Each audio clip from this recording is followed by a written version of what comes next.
Hello student, আজকে আমরা ABTA test পেপারের ভূগোলের 369 পেজের 1 নম্বর 2 নম্বরের সমস্ত প্রশ্ন সলভ করব। আমরা এই প্রশ্ন সলভ করার আগে এই আগের স্কুলের একটা গুরুত্বপূর্ণ শেষের প্রশ্নটা ছাড়া হয়ে গেছে, সেটা তোমাদেরকে দেখিয়ে দিচ্ছি। ওই টেবিলটা পুরোটা তোমরা মুখস্থ করে রাখবে। ওকে, দেখিয়ে দিচ্ছি, দেখো। প্রশ্নটা ছিল, একটু তোমাদের দেখাচ্ছি। প্রশ্নটা ছিল উপগ্রহ চিত্রে জলাভূমি ও বনভূমিতে ব্যবহৃত রং। তো এই টেবিলটা পুরো দেখিয়ে দিচ্ছি। দেখো, এই যে টেবিলটা, এই যে জলাশয়, জলাশয়ে এই রং, আর বনভূমিতে যে অরণ্যে এই রং। তো তোমরা এই ছকটা পুরোটা মুখস্থ করে রাখবে। এই যে অরণ্যে, গভীর অরণ্য ও উদ্ভিদ রাজিতে গাঢ় লাল, আর শুধু লাল। আর গভীর জলাশয় বা অগভীর জলাশয়, নদী, এগুলোতে এই রং। তারপরে পতিত জমি, ফাঁকা স্থান, এই রং। এই টেবিলটা মুখস্থ করে রাখবে। এখানে শুধু চেয়েছে অরণ্যে কোন রং, এইটা গাঢ় লাল আর লাল। আর গভীর জলাশয় হচ্ছে এইটা কালো, নীল ও হালকা নীল। হলো, তো এখানে এই দুটো দিয়েছে। অন্য প্রশ্নে অন্যরকম দিতে পারে, আর অন্যগুলো দিতে পারে। এই টেবিলটা পুরো তুলে নেবে। ওকে, দেখো একদম প্রথম থেকে বলে যাচ্ছি।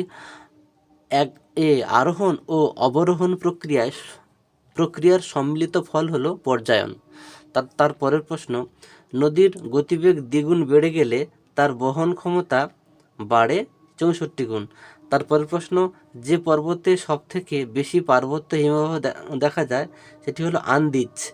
তারপরের প্রশ্ন, যে স্তরে অতিবেগুনি রশ্মি শোষিত হয় তা হলো স্ট্র্যাটোস্ফিয়ার।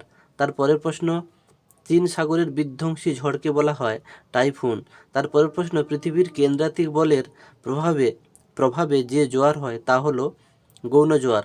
তারপরের প্রশ্ন, গঙ্গা অ্যাকশন প্ল্যান পরিকল্পনাটি গৃহীত হয় 1986 সালে। তারপরের প্রশ্ন, আয়তনের বিচারে পৃথিবীতে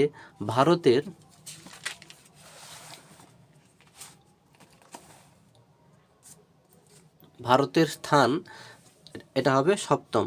তারপরে দক্ষিণ ভারতের অধিকাংশ নদী পূর্ব বাহিনী হবে। তারপরের প্রশ্ন, একটি সরলবর্গীয় উদ্ভিদ হলো পাইন। হলো, তারপরে দেখো, একটি সরলবর্গীয় উদ্ভিদ হলো পাইন। তারপরের প্রশ্ন, দক্ষিণ ভারতের ম্যানচেস্টার বলা হয় কোয়েম্বাটোরকে। তারপরে ভারতের কোন রাজ্যের সাক্ষরতার হার সবচেয়ে বেশি? কেরল। তারপরে ভারতের NH-19 সড়কপথটি বিস্তৃত দিল্লি, কলকাতা। তারপরের প্রশ্ন, ট্রপোগ্রাফিক্যাল মানচিত্রে সমোন্নতি রেখা অঙ্কন করা হয় যে রং দিয়ে তা হলো বাদামি। তারপরে দেখো আমরা শুদ্ধ অশুদ্ধতে যাব। দেখো প্রথম প্রশ্ন, মিসিসিপি নদীর বদ্বীপ পাখির পায়ের মতো দেখতে, এটা শুদ্ধ। তারপরের প্রশ্ন, সমুদ্রবায়ু ও স্থলবায়ু হলো আকস্মিক বায়ুর উদাহরণ, এটা অশুদ্ধ। এটা হবে সাময়িক বায়ু। তারপরের প্রশ্ন, পশ্চিমা বায়ু প্রভাবে সমুদ্র স্রোত পূর্ব থেকে পশ্চিমে প্রবাহিত হয়, এটাও অশুদ্ধ। এটা হবে পূর্ব থেকে পশ্চিমে প্রবাহিত হয়, এটা অশুদ্ধ। সঠিকটা হবে উল্টোটা, পশ্চিম থেকে পূর্বে। তারপরের প্রশ্ন, ধানের খোসা পচে নির্গত হয় মিথেন গ্যাস। ধানের খোসা পচে নির্গত হয় মিথেন গ্যাস, এটা শুদ্ধ। তারপরের প্রশ্ন, নবীন পলিমাটিকে ভাঙ্গার বলা হয়, এটা অশুদ্ধ। শুদ্ধটা হবে খাদার।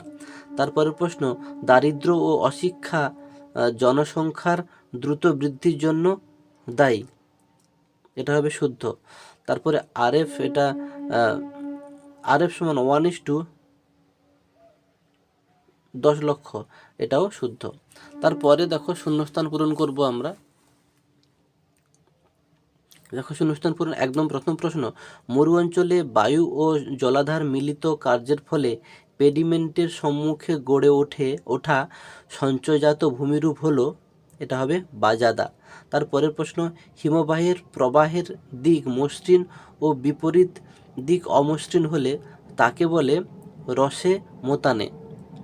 তারপরের প্রশ্ন, রাত্রিবেলা স্থলভাগ থেকে জলভাগের দিকে ড্যাশ বায়ু প্রবাহিত হয়, স্থলবায়ু হবে। তারপরে প্রশ্ন, মুখ্য জোয়ার যে স্থানে সৃষ্টি হয় তার ড্যাশ স্থানে গৌণ জোয়ার হয়, প্রতিবাদ স্থানে।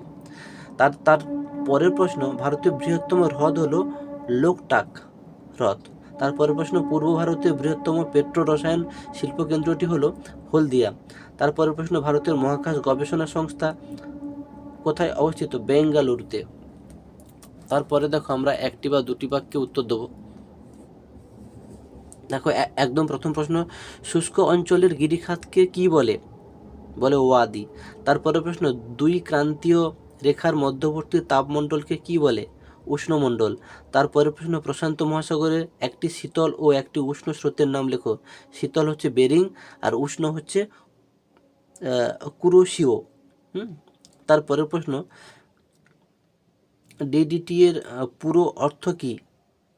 দেখো লেখা আছে ডাইক্লোরো ডাইমিথাইল ট্রাইক্লোরো ইথেন। তারপরের প্রশ্ন, কাশ্মীর উপত্যকার কারেওয়া মাটি কোন চাষের জন্য বিখ্যাত? দেখো জাফরান, হলো জাফরান হবে। তারপরের প্রশ্ন, দেখো ভারতের বৃহত্তম ইস্পাত উৎপাদক সংস্থাটির নাম? TISCO, TISCO। তারপর প্রশ্ন, ভারতের সর্বাধিক জনবিরল রাজ্যের নাম কি? এটা হবে সিকিম, হলো। তারপরে দেখো বাম দিক ও ডান দিক মেলাবো। দেখো লবণাক্ত জলভূমি, এটা হবে গুজরাট। তারপরে বৃষ্টি ছায়া অঞ্চলে সোজা তোমরা লিখবে শিলং। তারপরে ধান গবেষণাগার কেন্দ্র এর সোজা লিখবে কটক। তারপরে হাইটেক সিটি এর সোজা লিখবে হায়দ্রাবাদ। তারপরে সে 2 নম্বরের প্রশ্নগুলো দেখো, উত্তর সব দেখিয়ে দিচ্ছি। বদ্বীপের সংজ্ঞা দাও, উত্তর দেখিয়ে দিচ্ছি। দেখো এই যে বদ্বীপ, এর ছবিটাও মাথায় রাখবে, হ্যাঁ, বারবার বলছি ভূগোল জীবন বিজ্ঞানের ছবি দিলে ভালো নম্বর পাওয়া যায়। যাই হোক 2 নম্বর হয়তো ছবি দিতে হবে না, তবু 3 নম্বর হলে ছবি দিতে হবে। দেখো বদ্বীপ কাকে বলে একদম লিখবে, ছবিটাও রাখবে, তারপরে বাকি অংশটা দেখাচ্ছি। দেখো এই যে তাকে বদ্বীপ বলে, এত দূর পর্যন্ত লিখলে। তারপরে দেখো এই যে উদাহরণটা দেবে, হলো এখান থেকে এটাই দেবে, গঙ্গা ব্রহ্মপুত্রের মিলিত বদ্বীপ পৃথিবীর মধ্যে বৃহত্তম, এই উদাহরণটা দিলে হয়ে যাবে। ওকে। তারপরে প্রশ্ন, তোকে হিমরেখা বলতে কি বোঝো? দেখো উত্তর দেখিয়ে দিচ্ছি। দেখো এই যে হিমরেখা কাকে বলে দিলে, এতদূর দিলে। তারপরে শ্রেণী বিভাগটা শুধু মনে রাখবে, স্থায়ী হিমরেখা আর অস্থায়ী হিমরেখা। তারপরে বৈশিষ্ট্য কয়েকটা দেবে, দেখিয়ে দিচ্ছি। দেখো এই যে বৈশিষ্ট্য 2-3টে দেবে আর উদাহরণটা দিয়ে দেবে। ওকে। তারপরের প্রশ্ন দেখো, এই যে অ্যালবেডো বারবার আসছে, দেখো দেখিয়ে দিচ্ছি। দেখো একদম এখান থেকে সূর্য থেকে আগত থেকে একদম হয় যে এই যে শেষ লাইন পর্যন্ত, সমন্বয় পর্যন্ত। ওকে। তারপরের প্রশ্নে যাচ্ছি। তারপরের প্রশ্ন দেখো, ফেরেলের সূত্রটি লেখো। দেখো দেখিয়ে দিচ্ছি। দেখো ফেরেলের সূত্র এই যে এটা, এই প্রথম এলো, এই সংজ্ঞা দেবে আর গুরুত্বটা দেবে। ওকে। তারপরের প্রশ্নে যাচ্ছি। দেখো এই যে বর্জ্য ব্যবস্থাপনার 3R কথাটির অর্থ কি? দেখো দেখিয়ে দিচ্ছি। দেখো এটা একদম তোমরা এক কাজ করবে, একদম এই যে এখান থেকে এই যে বর্জ্যের কাছ থেকে একদম এই যে পুনর্নবীকরণ পর্যন্ত লিখবে। ওকে। তারপরের প্রশ্নে যাচ্ছি। দেখো তারপরের প্রশ্ন, দেখো জৈব সার কি? দেখো উত্তর দেখিয়ে দিচ্ছি। দেখো এই যে জৈব সারের সংজ্ঞা দেবে, হ্যাঁ, জৈব সারের আরেক নাম দেখবে বায়ো ফার্টিলাইজার, এটা মাথায় রাখবে।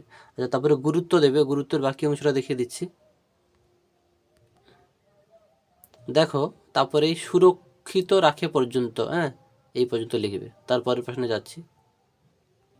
তারপরের প্রশ্নে দেখো তরাই কি? দেখো উত্তর দেখিয়ে দিচ্ছি। দেখো এই যে তরাই কি, এই যে অর্থ দেবে, সংজ্ঞা দেবে, উৎপত্তি দেবে আর বৈশিষ্ট্য 2-3টে দেবে। ওকে। তারপরের প্রশ্নে যাচ্ছি। দেখো এই যে আশ্বিনের ঝড় কি? দেখো উত্তর দেখিয়ে দিচ্ছি। দেখো এই যে আশ্বিনের ঝড় একদম সংজ্ঞা থেকে বৈশিষ্ট্য পর্যন্ত লিখে দেবে। ওকে। তারপরের প্রশ্নে যাচ্ছি। দেখো যে জাইদ শস্য কি? উত্তর দেখিয়ে দিচ্ছি। দেখো এই যে জাইদ শস্য, এটাও দেখো সংজ্ঞা বৈশিষ্ট্য একদম পুরোটা শেষ পর্যন্ত লিখে দেবো। ওকে। তারপরের প্রশ্নে যাচ্ছি। তারপরে দেখো যে তথ্য প্রযুক্তি শিল্প কাকে বলে, দেখো উত্তর দেখিয়ে দিচ্ছি। দেখো এই যে তথ্য প্রযুক্তি শিল্প কাকে বলে, একদম এখান থেকে এতদূর লিখে দেবো। ওকে, তারপরের প্রশ্নে যাচ্ছি। দেখো তারপরে ভারতের কয়েকটি কৃত্রিম উপগ্রহের নাম লেখো। আমি অনেকগুলো দেখিয়ে দিচ্ছি, তোমরা দু তিনটে মুখস্থ রাখবে। দেখো দেখো এই যে 1 2 3 4 5টা দিয়ে দিয়েছি, তোমরা তোমাদের মতো করে খাতায় তুলে নাও। হ্যাঁ, তারপর প্রশ্ন দেখো, শেষ প্রশ্ন, রৈখিক স্কেলের সংজ্ঞা দাও। দেখো উত্তর দেখিয়ে দিচ্ছি। দেখো এই যে রৈখিক স্কেলের সংজ্ঞা দেবে, তারপরে বৈশিষ্ট্য দিয়ে একদম এই যে বিভাগগুলি দেখানো হয় পর্যন্ত লিখবে। ওকে, এই স্কুলটাও এখানে শেষ হলো। মানে এই পেজটা, এর পরের পেজটা আমরা পরের ভিডিওতে দেখিয়ে দেবো। তোমরা চ্যানেলটাকে সাবস্ক্রাইব করে রেখো এবং বন্ধুবান্ধবদের মধ্যে ছড়িয়ে দিও। ওকে।